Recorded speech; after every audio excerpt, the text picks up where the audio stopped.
は7人いましたね。もう一人はどうしました？いえ、本物はどこへ行った？ The Apothecary Diaries Season 2, Episode 18 opens with Jinshi visiting the Jade Palace to check on concubine Gyokuyu, who is approaching labor.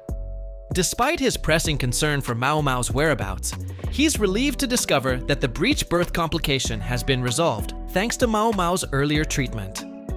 With this immediate worry addressed, Jinshi refocuses his efforts on tracking down the missing pharmacist, whose absence has now stretched to an alarming 10 days. Jinshi's investigation reveals troubling inconsistencies regarding eunuch Tian. Although records indicated he was a foreign slave, none of the others from his supposed batch recognized him, suggesting a carefully constructed false identity. Palace guards report that Tian was last seen visiting a shrine adjacent to the rear palace graveyard, specifically paying respects to one particular grave. This crucial lead brings Jinshi to the cemetery, where they encounter a woman named Shenlu at the same gravesite. In a dramatic confrontation, before any questioning can occur, the distraught Shenlu looks at Jinshi and declares through tears that he bears a striking resemblance to the late emperor. This shocking statement momentarily stuns Jinshi, giving Shenlu a chance to attempt escape before being apprehended by guards.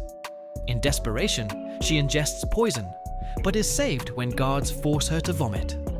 She's subsequently placed under medical surveillance, temporarily closing this investigative avenue.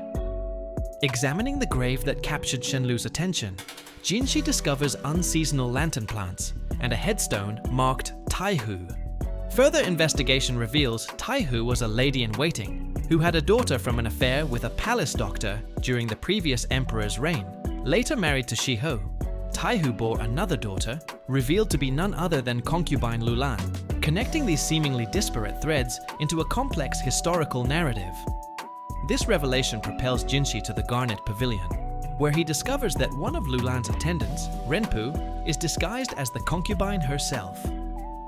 In an uncharacteristic display of emotion, Jinshi roughly questions the terrified Renpu about Lulan's whereabouts. Following intervention by the head lady-in-waiting, the truth emerges. Lulan has fled the palace with no intention of returning, an unprecedented and treasonous act for an imperial concubine. This leads to a full investigation of the Garnet Pavilion staff.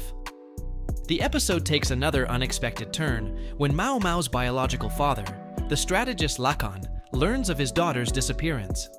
In his frantic attempt to leave the palace to search for her, he damages the palace walls, further complicating the situation.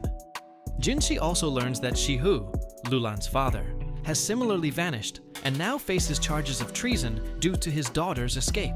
The episode's final revelation comes from Lahan, Lakan's adopted son, who reports evidence of large-scale embezzlement and suspicious metal purchases, suggesting possible weapon manufacturing for rebellion. In exchange for investigating these financial irregularities, Lahan negotiates a reduction in repair costs for the damage caused by his adoptive father, a pragmatic arrangement that Jinshi accepts. As episode 18 leaves us with tension quietly simmering beneath the surface, episode 19 begins weaving together a much larger and more dangerous conspiracy.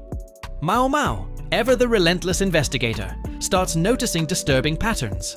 A case of food poisoning that shouldn't have happened, the tragic death of Conan under suspicious circumstances, and a warehouse fire that seems anything but accidental.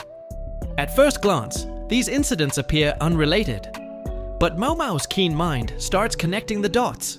Each event is part of a calculated setup, each thread leading her closer to the shadow of a bigger scheme. And at the center of it all stands a mysterious figure, Suire, a woman whose presence seems to disturb the balance of power in the palace.